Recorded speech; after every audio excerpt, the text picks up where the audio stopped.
and good evening. I'm Melissa Idris. Welcome to Consider This. This is the show where we want you to consider and then reconsider what you know of the news of the day.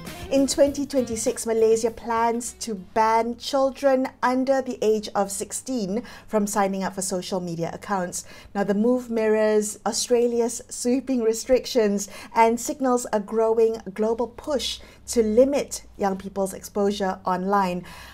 Tonight on the show, we'll ask, are we targeting the right problems?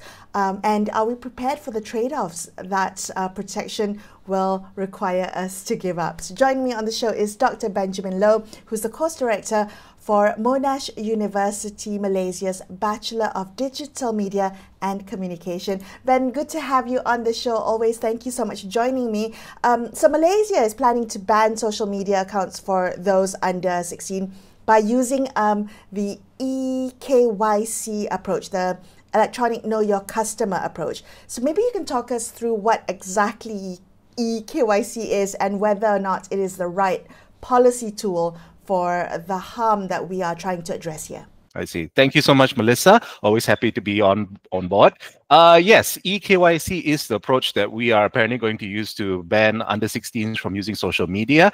EKYC, if you're not familiar, is basically the method of trying to verify the identity of an account holder using some form of verification. And in most cases, it's going to be some sort of ID verification. So for Malaysians, it's going to be either your identity card, your passport, or other forms of ID, essentially. Now, the problem, of course, is that this is seen as an invasion of privacy to a certain extent, because it is also essentially means that if you want to use any social media, you can no longer use it in an anonymous fashion. You cannot make any anonymous accounts. Everybody needs to, basically the social media companies will know who is registering at any single time. So this is the major concern that comes with this kind of approach, essentially.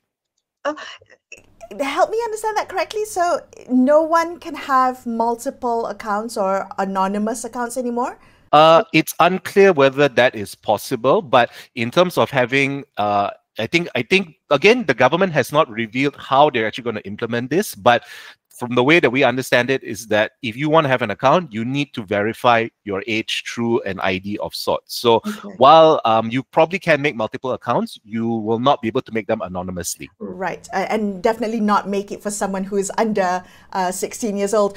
Ben, so let's take a look at what's happening with Australia, because Australia is enforcing a similar ban. Are the contexts the same? I mean, I'm just wondering what we can learn from the Australia experience, whether we should be watching Australia as a sort of regulatory test case.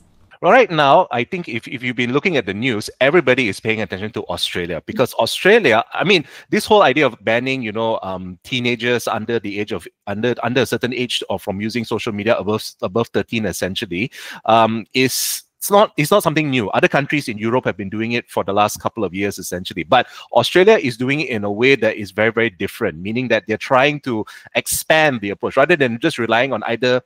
The previous approach that America likes to use is basically you just have to do a verbal consent. You just have to indicate that you agree, you assume that you're above this certain age, and that's why you're using it.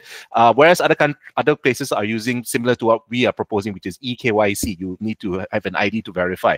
Australia, on the other hand, is using something in the middle, basically, whereby they do require you to verify your age, but they are also trying to implement other forms of collecting the information without using your ID. So what they are doing is that they are actually asking social media companies to do what is known as age inference or age assurance, whereby you use other means of trying to sort of like get to guess the age of the person, essentially. So this includes sort of like looking through a person's social media feed and see their past content and try to see whether or not they have said certain things or posted certain things that can reflect the age that they're doing. So something like if they're celebrating a birthday, then they can say, oh, they celebrated their 16th birthday, so this person is probably about 17 this year, or things like that. Or even certain milestones in life, like say that, oh, I just finished my driver's license, or I just voted, essentially. So these are clear indications that this is obviously somebody who's an adult and whatnot as well. But other approaches also include using AI methods, whereby you just have to upload a picture of yourself, and the AI will sort of like try to guess your age based on the picture that you have, essentially. And so these are supposed to be the methods that they are going to use as the first approach before they ask you for your ID, essentially. So right now, a lot of social media companies that have agreed to implement this have tried different approaches in this way as well. But we're also, if you also look at the news, there's a lot of reports about how there are a lot of teenagers who are able to bypass this, trying to manipulate the pictures in different ways, or just trying to circumvent it in other ways. And the government is again putting their foot down, and so it's a little bit of a game of cat and mouse to see whether or not the teenagers will actually bypass this ban, and whether the government and all its measures can go through with it. Again, all idea, of course, is that to do as much as possible without asking for their personal ID, because that's when the risk of data breaches is going to happen. So, Ben, help me understand. Are you for the age restrictions or on social media for under 16s, or are you against it? Help me think through where do you stand? Is it about restricting social media for younger people, or is it about the use of the EKYC approach that you object to?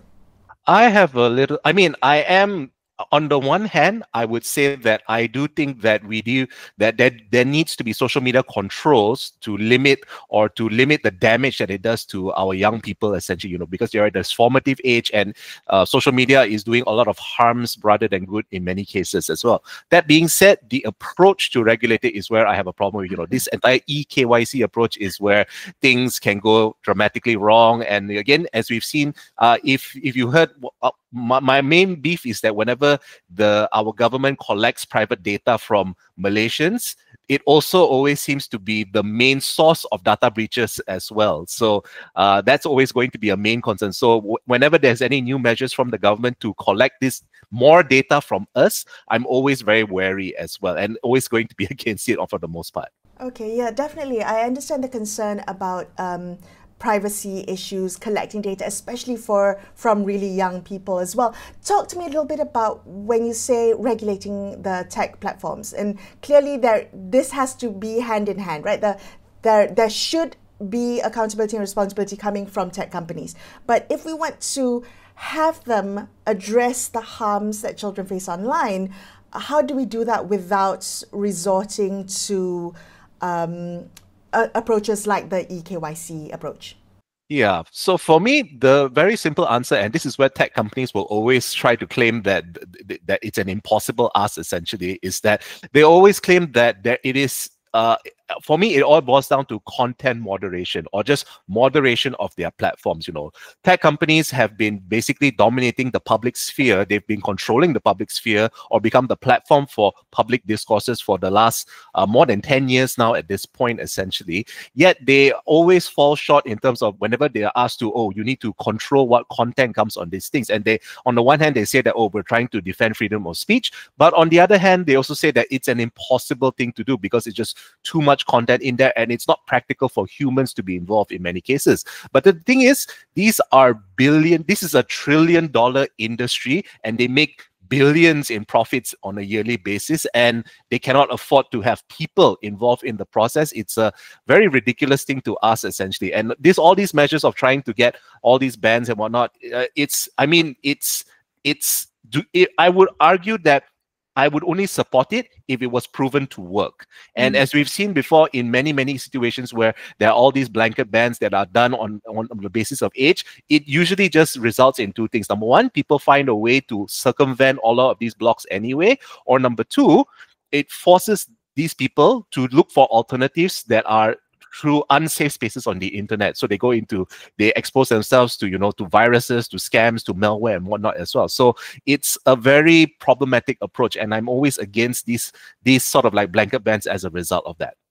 Okay. So I understand that there are concerns when you have such heavy-handed regulation like this, but why is it that so many parents are supportive of such a ban? Why is it that even though there are privacy and data concerns, and there are concerns where this could drive young people to seek other unsafe spaces, why is it that parents are overwhelmingly supporting this proposal to ban young people on social media? I think it's because, it's very similar to other moral panics that we've seen over the last few decades. Whenever there's a new technology or a new genre of entertainment that appears, it's usually there's always this knee-jerk reaction to try to restrict it or limit it in many cases. And I think with social media, while there was no knee-jerk reaction because social media basically encompassed the entire planet all at once, so it was not just like the younger generation, but basically almost all ages were involved. So this moral panic took a little bit longer to come into play. But you know, as we sort of saw with, you know, the stabbing case a few months back, essentially, a lot of parents feel that social media is putting their kids in a space that they are completely unprepared for and they're completely unaware of. So in lieu of having any kind of like moderation, again, they see that this is like controlled by tech companies who are unwilling to do anything. So the next step, of course, is to make sure that the government steps in and just prevents people from doing it. And because they are so set on just trying to restrict it in this particular manner, there's not enough clarity about whether this is practical or not, or what is the sort of like unintended consequences of doing it in this manner. Right. Ben, but I understand that platform accountability is ideal, that this is what we want to achieve or go towards. However, that's going to take many, many years, and to get that policy sorted, because it's such a global, many tech companies are global, it's going to take a really long time to get this, to see this through.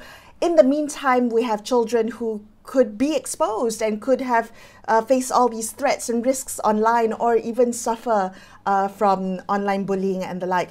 How do we balance that? Because this seems to be the closest, more achievable, government regulation seems to be the most achievable policy intervention right now, as opposed to tech regulation. Is that a false assumption? How do you see this?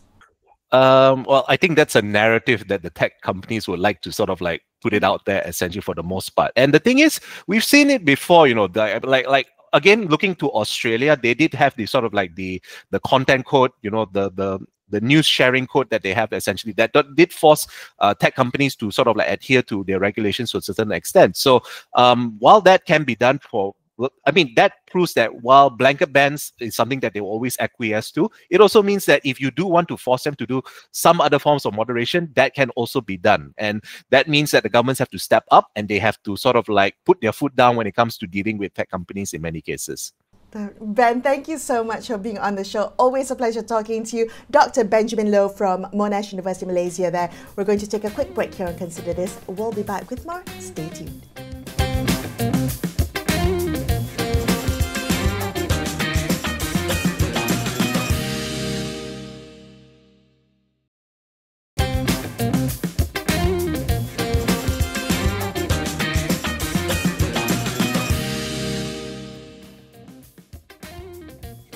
Hi, welcome back to Consider This. I'm Melissa Idris. Let's continue our discussion about how Malaysia is considering barring under 16s from social media, which will be enforced or could be enforced through the eKYC identity checks. The debate is intensifying. Is this protection or government overreach? Joining me now to help us think this through is Dr. Tricia Yeo, who is an Associate Professor of Practice at University of Nottingham, Malaysia, School of Politics, International Relations and Economics. Tricia, thank you so much for coming on the show with us. It's good to have you back. Now, as both a parent and a policy analyst, I'm curious to know how you feel about this. Where do you stand? How are you reading the government's proposal to restrict social media access for those under 16 and using the eKYC approach to do so? Thank you so much for having me again, Melissa. It's good to be back. Okay, so the first question is as a parent, right? So as a parent of young children, I will say that the negative or the potential negative impact of excessive social media use, or let's say tech in general as well, has always been at the forefront of my mind. I think that parents are not thoughtful enough about the way in which tech is being used, or, you know, many times tech is used as an educational tool, but on the flip side, there are damaging implications as well if tech is not controlled for. And of course, social media amplifies these effects tremendously. So as a parent, I have been very cautious. I am very, very aware that social media can impair and harm. There's a UNICEF report that states that 1 in 4 Malaysian children are exposed to harmful content. And what does harmful mean? It could potentially mean, hardcore pornography. And we have actually seen the impact of that in our Malaysian schools. So I think at the outset, the implications of social media on young teenagers up to the age of 16, even 17, I would argue that's damaging. I will admit that when there was talk of the social media ban that was emerging, initially I was actually looking forward to that prospect, because why parents like the term ban is because it relegates the authority to someone else. So if the government is saying that it's not allowed, parents can actually let go and not get into a huge arguments with their children, because it's not about the parents making that decision anymore. Having said that, as a policy analyst myself, I will now say that two things, right? Two separate things. Number one, using the EKYC method is flawed. Why? Because it is excessive. What it will require is for users, all users, right? Not just teenagers, because how are you going to verify your age if you don't actually produce some kind of identification? So like an IC, a driver's license, and so on. And this remains in the system for good. And as I've written recently in an article, in a country context like Malaysia, where social media is used a lot for advocacy, anonymity is key. You're not just talking about, political activism, but you're also talking about people who are perhaps vulnerable. Mm-hmm. And these identities need to be protected. So you're talking about data privacy concerns here. So if it's not the EKYC method, the government may ask, then how are we going to make that age verification? So it's also quite simple, because the industry has established forms such as the zero knowledge proofs, which have been used to verify your age without having to use the EKYC method. So to say that there's no other method to verify your age is not true. So that's as far as the ban is concerned. Okay. But if you are going to ban, a ban also, there are negative implications of the ban as well. So, and I'll go through what the ban potentially means, right?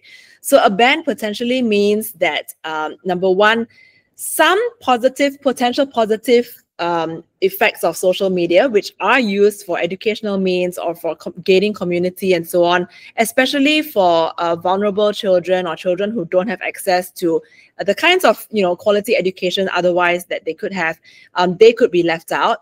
And number two, I think more importantly, the ban might give people the impression that everything is solved, right? It will give a false impression that problem solved, let's move on to the next thing. When in fact, a ban itself may not be sufficient. There are lots of workarounds.